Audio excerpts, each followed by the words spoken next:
ఆధ్యాత్మిక గ్రంథం అంటే భౌతిక ప్రపంచ విషయాల వర్ణన లేని గ్రంథం అని అర్థం. అంటే ఆత్మను ద్వితీయ మనసు యొక్క బానిసత్వం నుండి విడిపించి ద్వితీయ మనసు మీద ఆధిపత్యం ఇప్పించే విషయాల వర్ణన ఉన్న గ్రంథం అని అర్థం. ఆధ్యాత్మిక గ్రంథమైన భగవద్గీతలో ఒకసారి చెప్పిన విషయాన్ని పదే పదే చెప్పడం చాలా చోట్ల కనపడుతుంది. ఈ మధుపదం యూట్యూబ్ ఛానల్లోని అన్ని వీడియోలలో కూడా అదే విధానం మీకు కనపడుతుంది.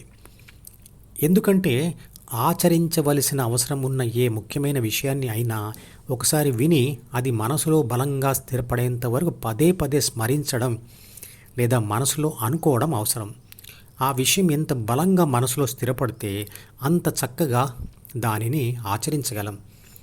కానీ భగవద్గీత పుస్తకాన్ని చదవడం మొదలుపెట్టిన రోజుల్లో అందులోని విషయాలు అంత ఆసక్తిని కలిగించవు.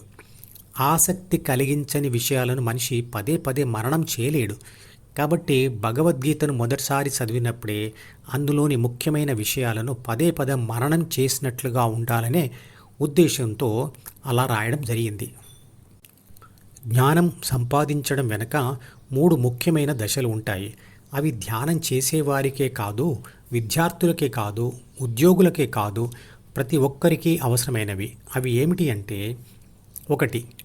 ద్వితీయ మనసులో ఇతర ప్రాపంచిక సమాచారం మీద కానీ కోరిక మీద కానీ ధ్యాస పెట్టకుండా, ఉద్వేగం లేకుండా తీవ్ర ధ్యాసతో అవసరమైన దానిని వినాలి లేదా చూడాలి. అంటే 5 జ్ఞానేంద్రియాల ద్వారా వచ్చే దానిలో అవసరమైన దానిని మాత్రమే గ్రహించాలి. 2. అలా గ్రహించిన దాన్ని మనసా సతతం స్మరణీయం. అంటే దానిని పదే పదే అనుకోవాలి. దానిని అన్ని కోణాలలో పరిశీలించాలి మరియు విశ్లేషించాలి. మరియు విశ్లేషణ ఫలితాన్ని ప్రాపంచిక సమాచారంతో పాటుగా డీలో రాసుకోవాలి. 3. అలా డీలో దాచుకున్న దానిని ఎప్పుడైనా అవసరమైనప్పుడు వెలికి తీయాలి. అంటే జ్ఞాపకం తెచ్చుకోవాలి. అందుకోసం ఒత్తిడి, ఉద్వేగాలు లేకుండా డీలో వెతకాలి. అలా డీ నుండి అవసరమైన విషయాలను గుర్తు తెచ్చుకొని పదే పదే అనుకోలేకపోతే ఆడియో లేదా వీడియో రికార్డ్ చేసి ఆ విషయాన్ని పదే పదే వినాలి లేదా చూడాలి. లేదా టెక్స్ట్ బుక్ ఉంటే పదే పదే చదవాలి.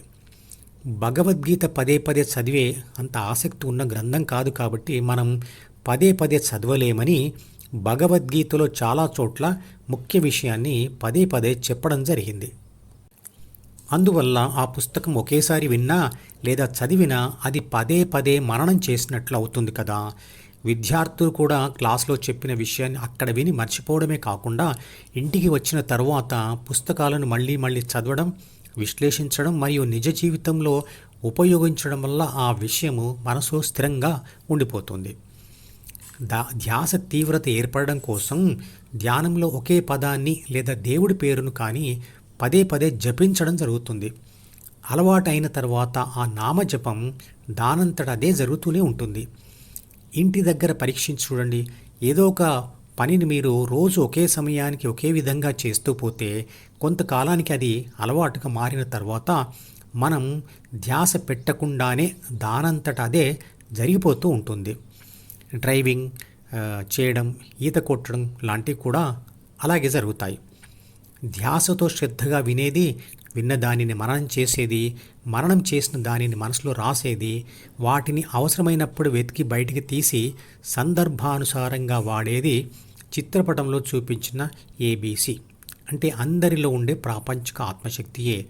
ఏబీసీ చేసే 7 పనుల గురించి ఇదివరకే తెలుసుకున్నాం. పరమాత్మ లేదా విశ్వశక్తి వల్ల ప్రాణశక్తి లేదా ఆత్మ అనే శక్తి ఉద్భవించాయి అని తెలుసుకున్నాం కదా. అందరూ తమను తాము సూచించుకోవడానికి నేను అనే పదమే వాడతారు. ఆ నేను అనేది ప్రాణశక్తి లేదా ఆత్మశక్తి అని కూడా తెలుసుకున్నాం. అదే ప్రాణశక్తి పక్షుల్లో, పశువులలో, చెట్లల్లో, క్రిమి కీటకాదులలో కూడా ఉంటుంది. ఆ ప్రాణశక్తి లేదా ఆత్మశక్తి అంటే ఏమిటి, అది ఎక్కడ ఉంటుంది అనే విషయాలు సైన్స్ ప్రకారం అంటే శాస్త్రీయ దృక్పథంతో తెలుసుకుందాం.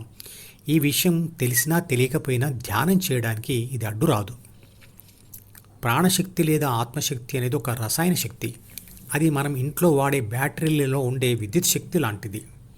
బ్యాటరీలో విద్యుత్ శక్తి దాగి ఉన్నట్టుగా ప్రాణశక్తి లేదా ఆత్మశక్తి ఏటీపీ అంటే అడినోసైన్ ట్రైఫాస్ఫేట్ అనే పదార్థంలో దాగి ఉంటుంది.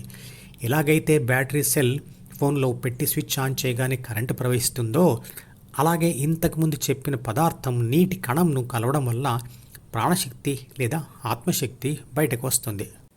రీఛార్జబుల్ బ్యాటరీలోని శక్తి అయిపోయినప్పుడల్లా దానిని రీఛార్జ్ చేయగలిగిన, కొన్నిసార్లు రీఛార్జ్ చేసిన తర్వాత ఆ రీఛార్జబుల్ బ్యాటరీ చనిపోతుంది. అలాగే ప్రాణశక్తి కూడా రోజు రీఛార్జ్ చేస్తూ ఉన్న కొంతకాలానికి చనిపోతుంది. శరీరం ప్రపంచ పదార్థాలతో నిర్మించబడింది. ప్రపంచ పదార్థాల అనుభవాల సారంతో రాయబడిందే ద్వితీయ మనస్సు అంటే C+D. తల్లి గర్భంలో ప్రవేశించిన జైగోట్ అంటే ప్రాథమిక కణంలో ప్రాణశక్తి, ప్రాథమిక మనసు మరియు శరీర పదార్థం ఉంటుంది. ప్రాథమిక మనసు ప్రాణశక్తి సహాయంతో ఈ కణంను విభజిస్తూ అనేక కణాలను సృష్టిస్తుంది. వాటితో శరీరంలోని అన్ని అవయవాలను నిర్మిస్తుంది. అలా శరీరం అంతా వ్యాపించిన అన్ని కణాలలో కూడా ఒకే రకమైన ప్రాణశక్తి మరియు ప్రాథమిక మనసు ఉంటాయి. తల్లి గర్భం నుండి విడిబడిన తరువాత శిశువు శరీరంలోని అన్ని కణాలకు కావలసిన ప్రాణశక్తి బాహ్య ప్రపంచపు ఆహార పదార్థాల నుండి వస్తుంది. అన్ని కణాలలోని ప్రాణశక్తి అంటూ ఒక మెదడు కణాలలో ఉండే శక్తిని మాత్రం ఆత్మశక్తి అంటాము.